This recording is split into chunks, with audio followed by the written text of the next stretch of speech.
IT job కోసం try చేస్తున్నారా? Coding tutor లో ట్రైనింగ్ తో పాటు స్టైఫండ్ అండ్ 100% జాబ్ గ్యారంటీ. ఇన్ని రోజులుగా గత 10 సంవత్సరాల నుంచి కూడా 5-6 సంవత్సరాల నుంచి కూడా కాంగ్రెస్ బీఆర్ఎస్ రెండు కూడా దొంగ నాటకాలు ఆడుతూ ప్రజల లోపల అయోమయం సృష్టించే ప్రయత్నం చేస్తున్న విషయం వాస్తవం. ఎన్నికలు వస్తున్నాయంటే బీఆర్ఎస్ బీజేపీ ఒకటి అని, ఇటు బీఆర్ఎస్ అటు ఆ కాంగ్రెస్ లో కూడా తప్పుడు ప్రచారం చేసే ప్రయత్నం చేస్తున్నారు. కూడా కాంగ్రెస్ బీజేపీ ఒకటి అని బీఆర్ఎస్ పార్టీ వాళ్ళు ఇట్లా అనేక రకాలుగా తప్పుడు ప్రచారం చేస్తున్న సందర్భంలో ఈరోజు తెలంగాణ సమాజానికి ఫుల్ క్లారిటీ వచ్చేసింది.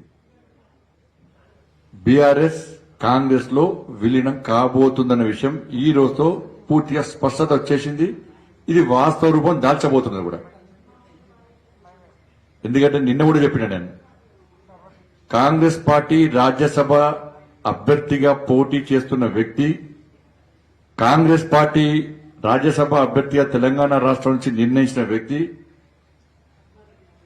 కేసీఆర్ ముద్దుల కూతురైనటువంటి కవిత గారిని వారి యొక్క బెయిల్ కోసము తీవ్ర ప్రయత్నాలు చేసినటువంటి వ్యక్తి. సరే, అడ్వకేట్ కదా చేయొచ్చు అంటే ఇది ప్రత్యేకమైన కేసు. కాంగ్రెస్ పార్టీ మొదటి కూడా విమర్శిస్తున్నారు భారతీయ జనతా పార్టీని. కాబట్టి కవిత గారి బెయిల్ కోసం విశ్వ ప్రయత్నం చేసి ఆర్గ్యుమెంట్ చేసినటువంటి కింది కోర్టులో వాదనలు వినిపించిన వ్యక్తికి ఇలా కాంగ్రెస్ పార్టీ కవిత గారికి తరఫున వాదనలు వినిపించినందుకే ఈరోజు రాజ్యసభ అభ్యర్థిగా కేసీఆర్ గారి యొక్క ఆదేశాల మేరకు, కేసీఆర్ యొక్క సూచనల మేరకు ఈరోజు వారిని ప్రకటించడం జరిగింది. ఇది వాస్తవం.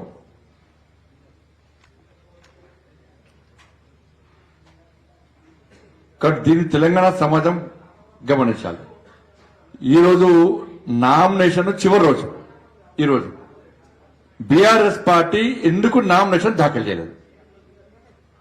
39 మంది శాసనసభ్యులు మీకున్నారు. కొంతమంది వెళ్ళిపోయారు కావచ్చు, విప్పిస్తున్నా తెలుసు, వాళ్ళు కూడా ఓటింగ్ రావాల్సిందే. 39 మంది శాసనసభ్యుల బీఆర్ఎస్ పార్టీ రాజ్యసభకు ఎందుకు పోటీ చేయలేకపోయింది?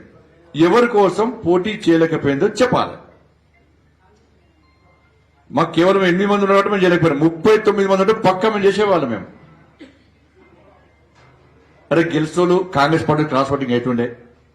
ఎందుకంటే దాదాపు 10 మంది పోయి కేసీఆర్ కలిసింది వాస్తవం ఫామ్ హౌస్ పోయి కాంగ్రెస్ వాళ్ళు. ఇప్పుడు కాంగ్రెస్ వాళ్ళు ఎమ్మెల్యేలు అందరూ కూడా కాంగ్రెస్ లీడర్లు కలుస్తున్నారు, ఢిల్లీ పోతున్నారు, పోయి కేసీఆర్ కలుస్తున్నారు మంత్రి పదవుల కోసం. ఎందుకంటే కేసీఆర్ చెప్పింది నడుస్తున్నారు ఢిల్లీలో. కేసీఆర్ ఏ ముట్ట చెప్పినా ముట్ట చెప్పిన కేసీఆర్ ఆడింది ఆట, పాడిందే పాట కాంగ్రెస్ పార్టీలో. కాబట్టి కవిత గారి తరఫున బెయిలు కోసం వాదించిన వ్యక్తిని ఇద్దరు కలిసి నిర్ణయించిన అభ్యర్థి. ఆయన ఇద్దరు కలిసి నిర్ణయం తీసుకున్న అభ్యర్థి కాబట్టి ఇవాళ బీఆర్ఎస్ పార్టీ ఇలా నామినేషన్ దాఖలు చేయకుండా కాంగ్రెస్ పార్టీకి పరోక్షంగా మద్దతు ఇచ్చింది.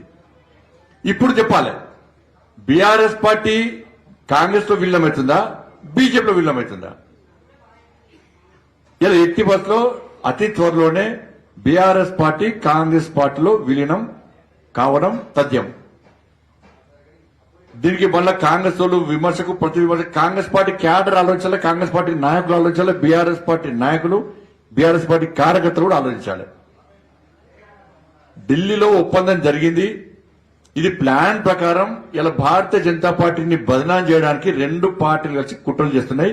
ఇవాళ మళ్ళా స్పష్టం చేస్తున్నా, కాంగ్రెస్ పార్టీ ప్రకటించిన రాజ్యసభ అభ్యర్థి బీఆర్ఎస్ పార్టీ కాంగ్రెస్ పార్టీ ఉమ్మడి అభ్యర్థి. అందుకే బీఆర్ఎస్ పార్టీ 39 మంది శాసనసభ్యులు ఉన్నప్పుడు కూడా నామినేషన్ దాఖలు చేయలేదు. కవిత గారి తరఫున బెయిల్ కోసం ఆర్గ్యుమెంట్ ఇచ్చిన వ్యక్తి కాబట్టి, వాదనలు వినిపించిన వ్యక్తి కాబట్టి ఇద్దరి ఉమ్మడి అభ్యర్థి. ఇవాళ ఇది తెలంగాణ సమాజం దీన్ని గుర్తించాల్సిన అవసరం ఉంది. ఇన్ని రోజులు టైం పాస్ పాలిటిక్స్ చేశారు. 6 గ్యారెంటీల మీద ప్రజల దృష్టి మళ్లించడానికి ఇద్దరు కలిసి డ్రామాలు చేశారు వాళ్ళు. మరి బీఆర్ఎస్ పార్టీ బీజేపీ ఎప్పుడు ఒకటి కాదు. ఎందుకంటే ఇది కుటుంబ party Congress party, BRS party కుటుంబ పార్టీ. ఇది అవినీతి party Congress party, BRS party కూడా అవినీతి పార్టీ. ఇద్దరి మధ్య సయోధ్య కుదిరింది. మాట ముచ్చట అయిపోయింది, కళ్యాణం మాత్రమే బాకీ ఉంది ఇవాళ. సుమన్ టీవీలో మీ పర్సనల్ అండ్ బిజినెస్ ప్రమోషన్స్ కోసం కింది నెంబర్కి కాంటాక్ట్ చేయండి.